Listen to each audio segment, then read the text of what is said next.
Hey folks, this is your host, the one, the only, Thrifty Gamer 83 here, just giving you a quick review of Legend of Mana for the original PlayStation.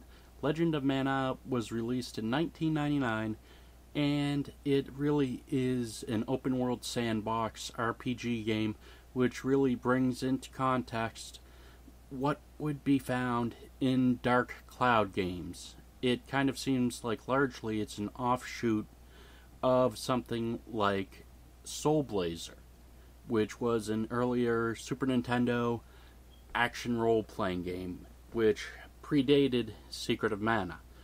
And I really keyed in on the elements that so much of the playing field is leveraged to appease those who missed the old functional designs of a game like Soul Blazer.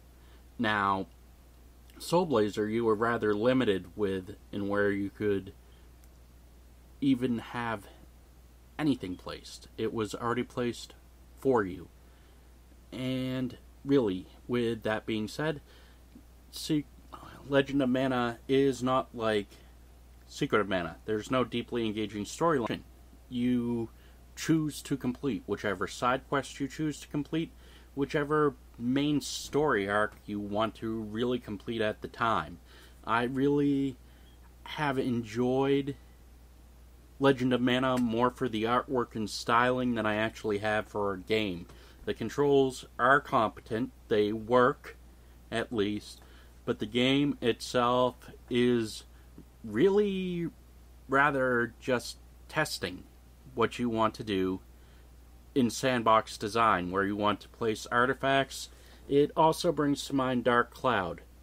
And with that being said, although it predates Dark Cloud, with that being said, what really hits close to home is the main base reminds me so much of the main base structuralization that was found in Soul Blazer.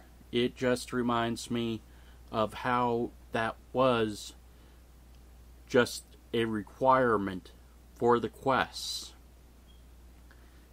And of course, it is much larger and much more sprawling, but it is a nice nod to the past that Squaresoft had done toward games like their original Secret of Mana and like Soul Blazer. I really enjoyed, more or less, just being able to get lost into the artwork and symmetry of the game.